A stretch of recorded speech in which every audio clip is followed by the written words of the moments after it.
ഇന്നലെ വൈകിട്ടോടെ ആരംഭിച്ച ശക്തമായ കാറ്റിലും മഴയിലും കോഴിക്കോട് മലയോര മേഖലകളിലും വ്യാപക നാശനഷ്ടമാണ് ഉണ്ടായത്. വൈദ്യുതി പോസ്റ്റുകൾക്ക് മുകളിൽ മരം വീണതിനെ തുടർന്ന് നിരവധി പ്രദേശങ്ങളിൽ വൈദ്യുതി ബന്ധം പോലും തകരാറിലായി. വ്യാപക കൃഷിനാശവുമൊക്കെ സംഭവിച്ചിട്ടുണ്ട്. മുക്കം, തിരുവമ്പാടി, കൂടരഞ്ഞി, കൊടിയത്തൂർ, ചെറുവാടി എന്നിവിടങ്ങളിലാണ് പ്രധാനമായും നാശനഷ്ടങ്ങളുണ്ടായത്. കാരശ്ശേരി പഞ്ചായത്തിലെ 8ാം വാർഡിലുള്ള ആക്കോട് ചാലിൽ സുബിൻ എന്ന യുവ കർഷകന്റെ 300ഓളം വാഴകളും ശക്തമായ കാറ്റിൽ നിലം പൊത്തിയിട്ടുണ്ട്.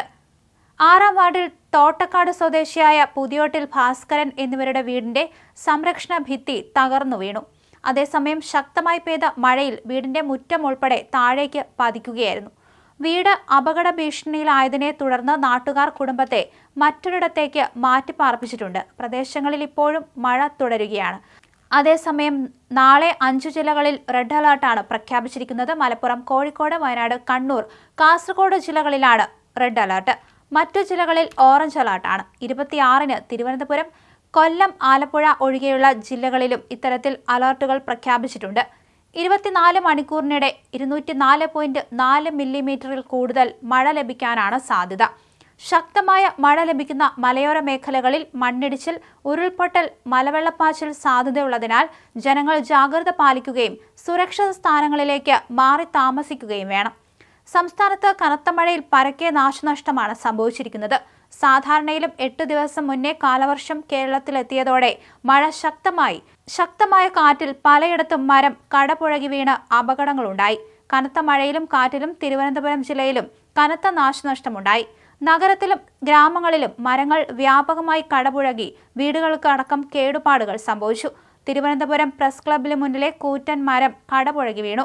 ശക്തമായ കാറ്റിൽ കഴക്കൂട്ടം ഗ്രീൻഫീൽഡ് സ്റ്റേഡിയത്തിന്റെ മേൽക്കുര തകർന്നു വീണു. അതേസമയം മീൻ പിടിക്കാൻ പോകുന്നവരൊക്കെ ജാഗ്രത പാലിക്കണമെന്ന് അറിയിച്ചിട്ടുണ്ട്. ശക്തമായ തിരമാലയ്ക്കും സാധ്യതയുണ്ട്. ബംഗാൾ ഉൾക്കടലിൽ കഴിഞ്ഞ ദിവസം ന്യൂനമർദ്ദം അനുഭവപ്പെട്ടിരുന്നു. ഇതിന്റെ ഭാഗമായി കഴിഞ്ഞ ദിവസങ്ങളിലെല്ലാം തന്നെ ശക്തമായ മഴ പലയിടങ്ങളിലും ഉണ്ടായിരുന്നു. അതിന് പിന്നാലെയാണ് ഇപ്പോൾ കാലവർഷവും നേരത്തെ എത്തിയിരിക്കുന്നത്.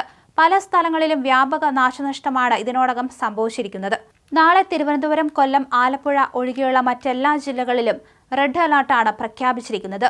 ജനങ്ങൾ ജാഗ്രത പാലിക്കണമെന്ന് കേന്ദ്ര കാലാവസ്ഥാ വകുപ്പ് അറിയിപ്പ് നൽകിയിട്ടുണ്ട്.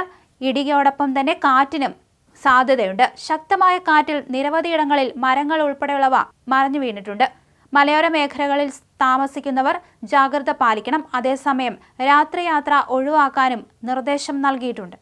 അതേസമയം മീൻ പിടിക്കാൻ പോകുന്നവരൊക്കെ ജാഗ്രത പാലിക്കണമെന്ന് അറിയിച്ചിട്ടുണ്ട്. ശക്തമായ തിരമാലയ്ക്കും സാധ്യതയുണ്ട്.